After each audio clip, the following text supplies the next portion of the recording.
None of the options had any brain to me. So I picked one, and it was the most popular one too. Flunderies nuts. It's like a What is up, humans of the cardboard? Welcome back to Just Nuts, guys. Today I want to go a little bit more in depth on the new Flundereeze archetype. This deck looks insane, and it's something that we kind of haven't gotten in a little bit, and that's just really like a deck where immediately on first show, just reading the cards, everybody and their mother believes this will be a tier 1 deck, which we haven't had in so long. I mean, I think even when you go back to like Tri Brigade right at the end of 2020, yeah, like I guess we saw the potential there, but we didn't think it was there yet. We thought it was like a decent deck then, and maybe down the line it could get better, and that's kind of what exactly happened.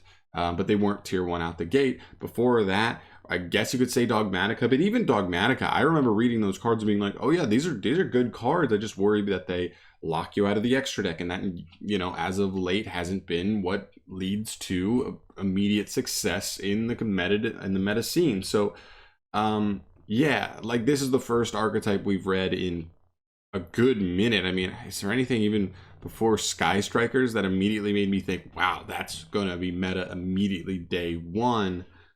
I don't know if there's anything since then, but this deck is so crazy. Today I want to talk about why I think this deck is so crazy, because it might be something that you weren't thinking. I'm not going to read through all the cards. We've already been through all the cards. I'll just maybe summarize them a little bit. You've got your 2 big boss monsters. This guy is a floodgate, negating any special summoned monster in attack mode. Also adds you spells and traps on tribute summon. This guy's giving you additional normal summons, and he can quick effect to banish a card from hand to Book of Moon, all special summon monsters. That's also very good. And then you have all these guys. They summon themselves, they do something, then they get another, or then they give you an additional normal something. A normal summon for one of your birds immediately. So obviously this guy's the best one. Second best one, banishing stuff from grave is pretty good. And then the follow-up guy. You've also got a field, or not a field spell. Oh, it is a field spell. Yeah, I thought it was continuous. That gives you an additional normal summon and helps you extend into another one, because it banishes a Flunderies card from deck, but they all add themselves back to hand when you normal summon, so that works definitely. Then you have this card. This allows you to tribute your opponent's stuff as part of your materials if you're tributing 2 monsters, which is really crazy, and helps you fix your hand by shuffling 2 winged beasts back into the deck and drawing the same number of cards. This card gives you a normal summon on your opponent's turn and a potential disruption, a Book of Moon potentially on your opponent's turn.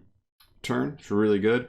And then we also have this counter trap. This card is the most crazy thing. Negates a special summon, then says your opponent can't special summon anymore, but they do get 3 normal summons that turn. That's not even that crazy. It's insane. So real quickly, that's what all the cards do basically, if you missed the whole like review video. But if you want to go more in depth there, definitely go check that out.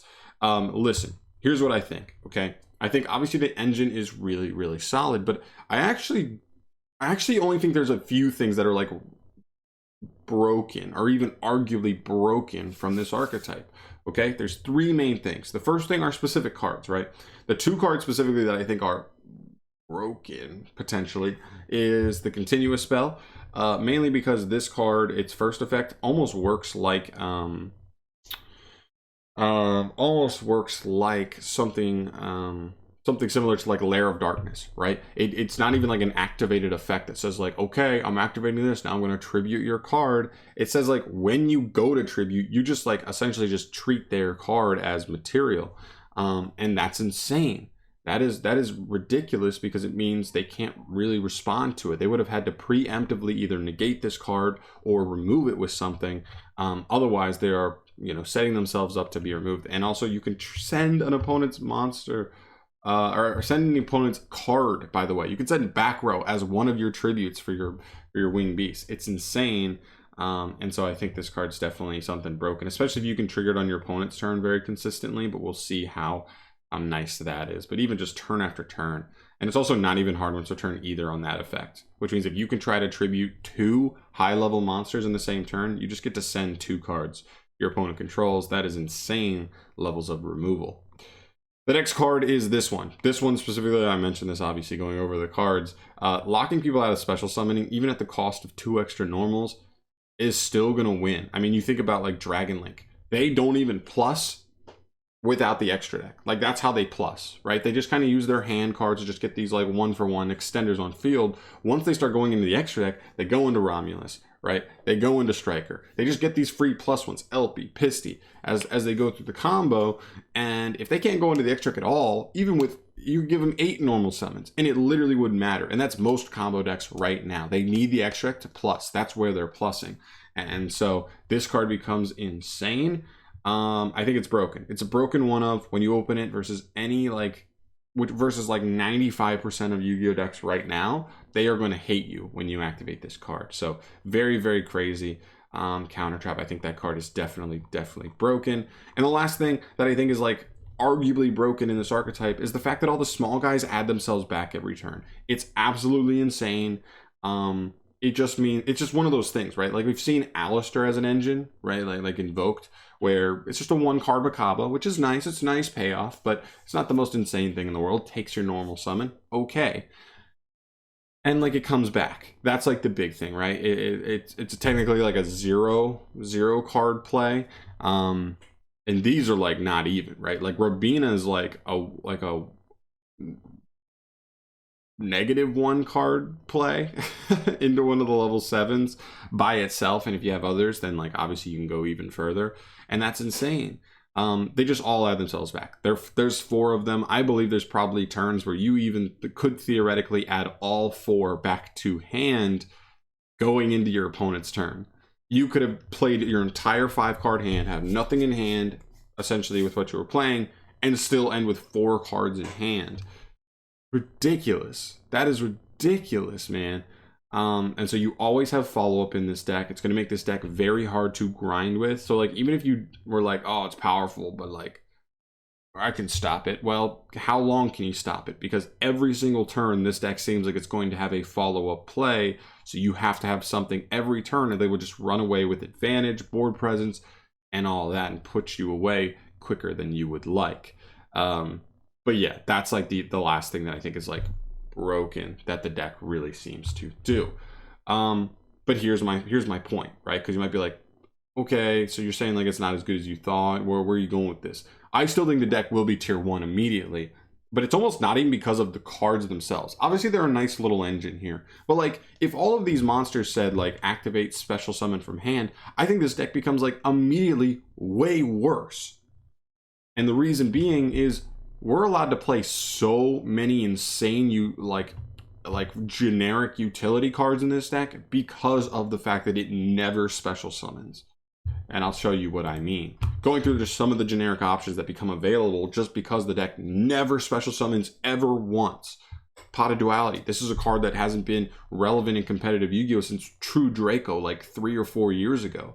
Right? And now this is an amazing card. It also pairs with Prosperity or Extravagance, right? You probably don't want to play Extravagance and Prosperity, but either of these with Duality makes your deck immensely more consistent. I mean, Duality plus Prosperity, you just dig so hard all the time for whatever card you're looking for.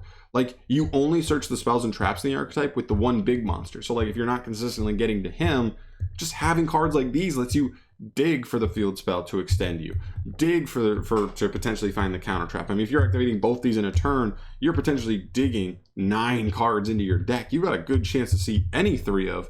And honestly, with side deck cards and stuff like that, they make that better as well. We've seen that. So yeah, just insane consistency, utility buffs here. So good. Then with some monsters. Barrier Statue of the Stormwinds. Do not forget the fact that Rabina is like essentially tour guide for Barrier Statue, because it adds Barrier Statue and then in the same effect normal summons him. So essentially you got the same outcome of just tour guiding him straight out of the deck. Also, your deck doesn't special summon at all, so even though half your deck is water instead of wind, you don't care. You're only normal summoning anyway. So that's insane. This card I could easily see having part in the deck. I also wouldn't be surprised if Barrier Statue ended up getting banned at some point. We see Bird Up trying to cheat it out, and it just stops like 95% of decks. And now with this deck, it could also be a crazy busted thing. Rise of the Mega Monarch. He's insane. He lets you stack a card from your opponent's field and graveyard back on top of their deck. And if you tribute it a wind, you also get to bounce a card. Oh my god. And then you also get to bounce a card if he's tributed for a win. Sorry, I was just making sure I had that right. Not only that, but you can also potentially trigger him on your opponent's turn. Just tribute summon him on your opponent's turn to then get this again. Like, right? Like, just stack 2 and that's like removing 3 cards, 3 resources from your opponent. And one of them's getting stacked, or one of them's going to be on top of their deck, which means you get to pick the worst top deck for them, right? Like, you could even just pick like a useless card in their grave. Maybe it's a combo deck that plays a brick, right? You just put a brick back on top of their deck, and now that is their forced next draw. It's almost like taking another resource from them if it's going to be a really bad top deck. So this card is also insane. I could easily see this being a one of in the deck. Just because of like the amount of push it has. The other boss monsters don't seem to be as offensive, whereas he just removes so much from your opponent resource wise that he probably could be worth. And there's other options like Dark Samor. We've seen this be broken versus like certain like back row type decks. Like, this card's crazy, and now it's like a searchable piece of a combo. I don't see people main decking this unless the format is like so heavily back row based. But I could see it being a side deck option, right? Like, once you see you're playing against stuff like Shadal's or what, you know what I mean? Whatever you think is going to set a ton of cards, you then just drop this as your turn 1 combo, and sometimes they just can't beat it, right? It's too good. You also have Apex Avian. This is another one, but it's just disruption. I guess I don't know if I'd really want to play this as well, but I guess it bounces itself back to hand continually, so it's like just becomes your tribute summon next turn, which is pretty good, especially for like the continuous spell, right? Like, that's pretty good. So definitely a card to consider. And the last one's like DD Crow, right? The continuous spell lets you shuffle any 2-wing beasts, up to 2-wing beasts, back into your deck to draw 2. Keep in mind that's generic, so you could just play DD Crow and that becomes another card that allows that effect to be more consistently reliable. If DD Crow's good in the format, you're like, okay, if I draw it, cool, but also it can contribute to me doing these other things for the deck there. Or you could also get that extra normal summon on it. Now, I know it's not the best there, but if you just like didn't have access to any other like materials to put on board and you just need another body so that you could tribute summon, that still has synergy there. So it's kind of some cool things there, and I like that DD Crow does end up with a little extra oomph with the deck. Couple cool interactions there. Now for some other broken stuff, Harpy's Feathers Storm. This card is fucking insane. Now here's the thing. You do have to control specifically, you can see this line at the very top, Wind Wing Beast. Half of the deck is wind, half of the deck is water. So keep that in mind there, that you do have to have specifically a wind on field, but that's so easy to do, right? Like, it's not even that hard, right? Like, when you go to the monsters, Rabina's not wind, but Rabina searches and summons a wind. Eagle's not wind, but it searches and then summons a wind, right? Like, immediately. So the deck already gets you there, and then like, or I'm sorry, Eagle is wind. I'm saying, I didn't mean, okay. But Eagle himself is wind, and so is Tokan. So you have multiple ways. If you're playing the Wind Barrier statue, if you're playing Ryza, we have multiple ways to just get to these Wing Beasts. It is not really a problem all together. And this card is insane. It lets you play into boards or through hand traps going first, or it's just the most insane interruption we've seen. It's just calamities in a trap, which is even better. Then we get to Icarus Attack. This is just a nice card. I wouldn't say this is like broken by any means, but it's still a good card. And tribute a winged beast from your field. They get banished, so that they'll add themselves back, and then you get to pop 2. Is pretty good. The deck doesn't have a ton of removal. It's why I think Ryza will be a mainstay in the deck potentially, is because it just like the deck doesn't have a ton of removal. You Book of Moon stuff, but you don't remove things. And so having this like another way of like adding to that removal is something like this. You also have insane floodgates like Macro and Dimensional Fissure and Dimension Shifter. This is like the most powerful hand trap in the game. Just only certain decks can play it. And you don't care about the graveyard at all. So Fissure, Cosmos, and this just become like insane cards that are just going to beat any graveyard based deck, which almost every deck is right now. Summon Limit's another one. Anything that's like restrictive on just summons, period, we do not care. We only normal summon. Although this does stop summons, period. This wasn't the best example now that I'm realizing this. This stops you after any 2 summons, not just special summons. So this one's a bad example, but you could look at other things as well. Like, I don't know. I just look at stuff like Winda. Like, that's another thing too. It's just like interactions with other decks. Like, Winda gives you 1 special summon. We don't need any. So fuck you. And that's pretty much it. I mean, you could also look at stuff like Dogmatic of Punishment. You don't use your extra deck at all. You could look at stuff like some Monarch cards.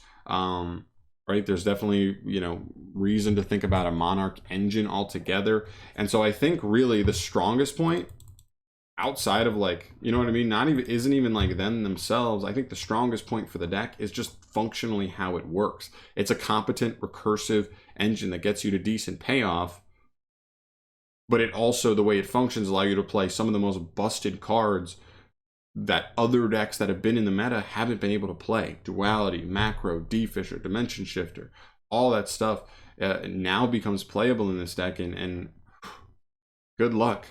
Good luck to the rest of the meta.